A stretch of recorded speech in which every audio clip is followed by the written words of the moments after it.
Salutations, salutations, salutations, everybody. For those who don't know who I am, my name is Timothy Lee Rogers Sr., and I'd like to welcome you to another episode of Learning to Trade Futures with yours truly, Lil Timmy Rogers.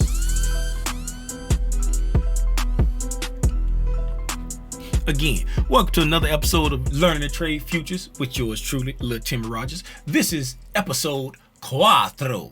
Uno, dos, tres, cuatro. Now, if you haven't watched part 1, 2, or 3, please go here and look at parts 1, 2, and 3, and then come back here to part 4, part cuatro. Now, let's get into it. Part 4 of learning to trade futures. Now, before we get into it, again, this is another episode where I will be speaking a lot of the concepts, a lot of the concepts taught by Michael Huddleston, the ICT concepts.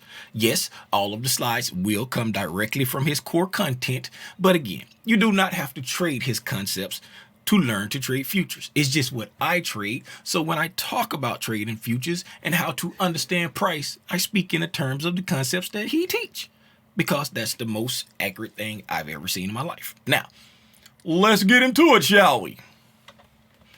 Learning to trade futures, part cuatro. Now, today, we're going to be talking about institutional sponsorship. Why is it important to understand about institutional sponsorship, and what is institutional sponsorship?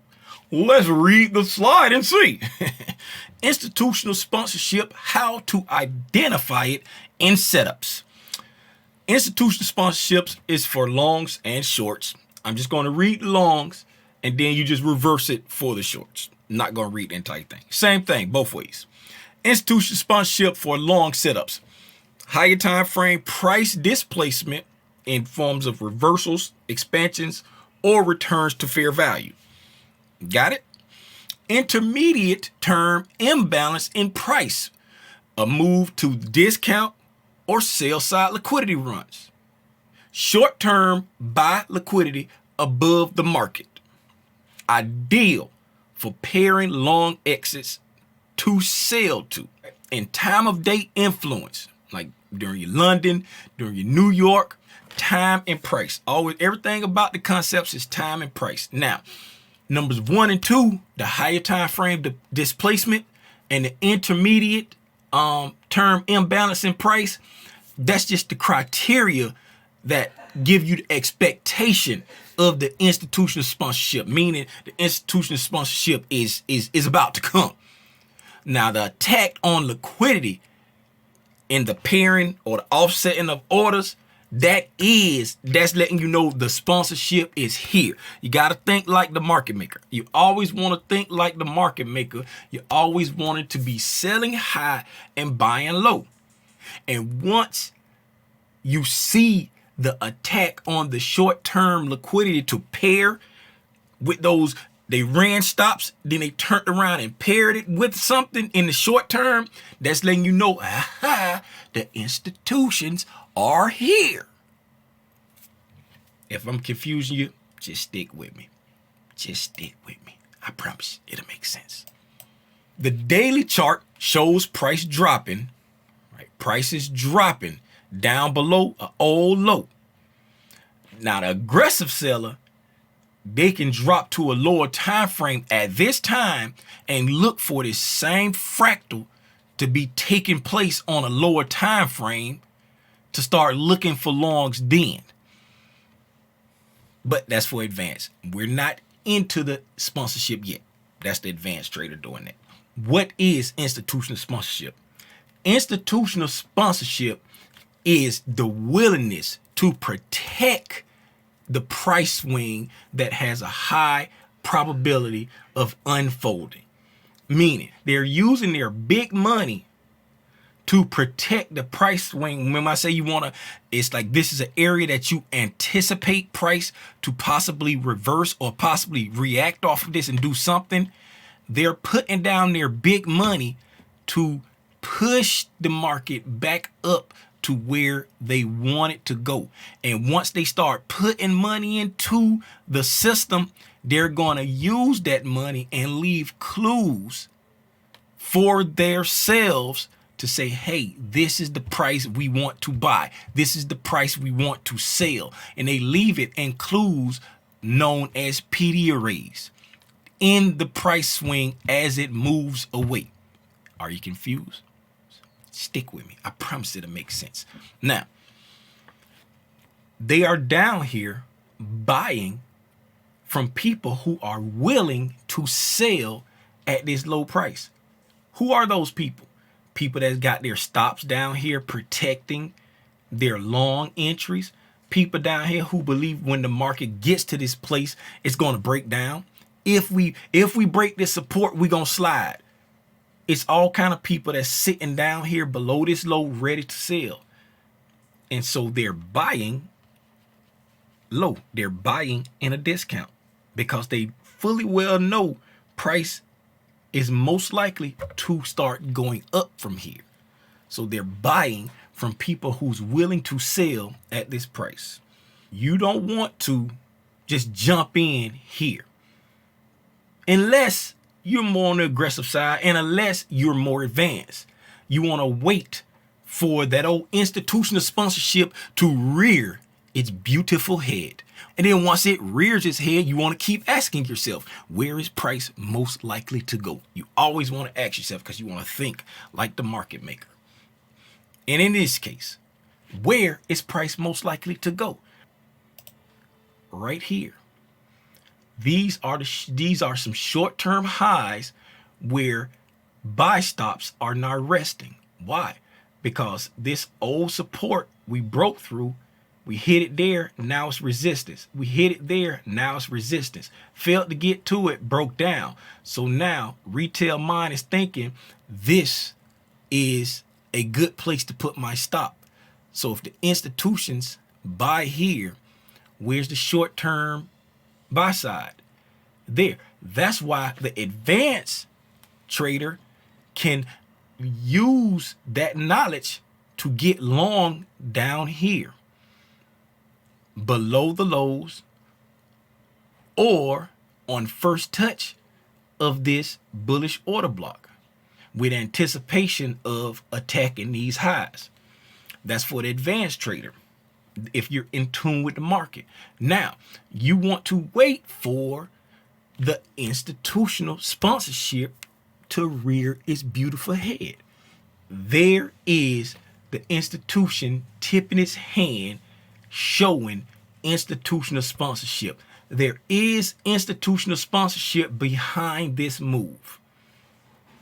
We have an aggressive move away after taking out sell stops with imbalances, taking out the buy stops. So the buy orders that they purchased from these sell stops are now paired with the buy stops above these highs. Now, you don't chase the price at all. You wait for a proper entry. How do you identify a proper entry? Remember when I said the algorithm leaves clues? The algorithm leaves clues. What clues have been left? You have an imbalance here. You have an imbalance here. There's your order block there. Now, anywhere in the price leg that you enter, you always have to account for all of the clues. Everything in this price leg, you got to account for every PD array in the price leg. So if price wants to come all the way back down, you want to protect yourself and not put your stop in the line of fire. Steps 1 and steps 2 have been accomplished when we get to this point. You have the higher time frame displacement, and then you got the return to discount. That's step 1 and step 2. This is where you want to be looking for your entry in the discount. In this case, because we're bullish, you want to be buying in a discount. Now, you want to make sure institutional sponsorship is backing this move. They're going to want to protect this move they have started. They've invested money to push the market up. So they're going to want to protect this move. they're going to want to keep sponsoring this move to make sure it comes back up so that they can offset with the biggest amount of gains. This was them tipping their hand. Yes, they made a little money from here to there. Now, when the market comes back, they're coming back down to really get net long. They're coming back to reprice the imbalances and get back to the order block, saying this is the price I wanted to buy from. Now that I've cleared a whole bunch of retail minded thinkers out with this move here, now let's get net long and attack where we really want to attack. And the way you identify if you're on the right side or not is when price comes back. If it gets really lethargic down here, if you get all the way back to the order block and you don't see an aggressive move away relatively quick, it all depends on the narrative of the market. I can't say one candle, two candles. You want to see it moving in a reasonable amount of time. If it's dilly-dallying for a long time, you're probably on the wrong side of the trade and you probably just want to get out of the trade. Even if it end up going your way, mental capital is better. It's better. Trust me, mental capital is better. And as you see, after we hit the order block, push back up into this imbalance, hit the order block one more time, poke none of those stops, and a quick rally away. We didn't stay there for a long amount of time. Yes, these are daily candles, but you got to think about it. Over the daily time frame, the institutions, they can't just get in and out like us. They have a lot of orders that they're entering. So they were entering orders here. They were entering orders there, pushed up, paired off those orders, brought the market back down, entering orders, and then go. Now they're net long. Over here, they gave them an opportunity to get net long, and now they're going. When price starts to move here, you may not get an opportunity to participate on this first leg. It will rip away from you. But as it starts getting to equilibrium, it will start consolidating. And once you see it consolidating, that gives you a clue that yes, we are most likely going to there. Why is that? Because this area here is roughly 50% from that high down to that low, right? The low that we attacked there and we started leaving, from that high down to these lows that we just ran, these new lows, this is roughly 50%. So the market is tipping its hand that, hey, this is the equilibrium of the range that I'm looking at.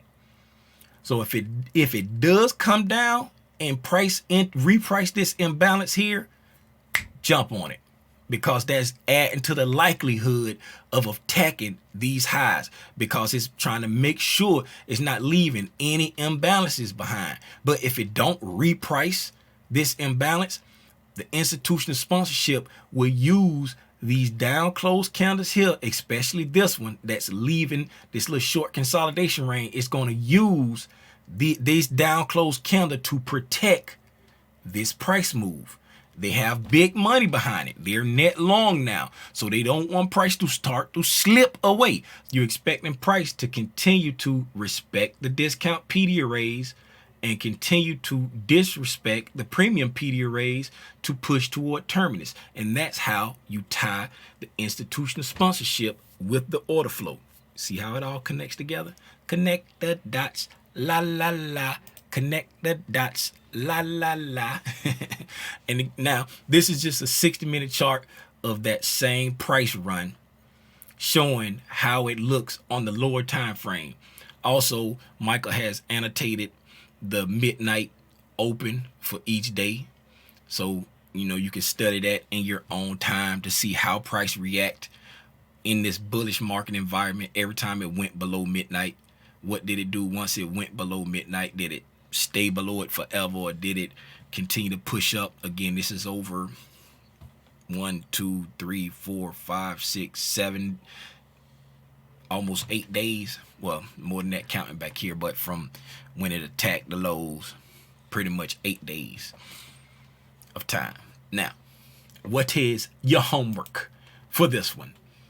Homework is very simple. You're going to go through the charts starting with the monthly, then going to the weekly, and going to the daily, and then going to the 1 hour. I want you to identify a price leg on the monthly chart and identify what PDarray initiated the sponsorship and what PDarrays, should I say, was used to protect the price swing. In the case of this one, we came below lows, we ran sell stops, and that initiated the higher time frame displacement, that initiated the institutional sponsorship. And what PDarray was used to protect it, in this case, the order block was used to protect it. Because price came all the way back to the order block, and then we rallied off of the order block. That concludes this episode of Learn to Trade Futures with yours truly, Lil Timmy Rogers. Hopefully I was able to shed a little light on the concept of institutional sponsorship. And hopefully you can see now how the institutional sponsorship connects to the idea of order flow. Feel free to watch it a couple times, or feel free to go check out Michael's core content dealing with institutional sponsorship. I believe it's in month 2 or 3. Not sure, but just check out all the core content. It's good information. And until the next one, man. Gone. Yeah.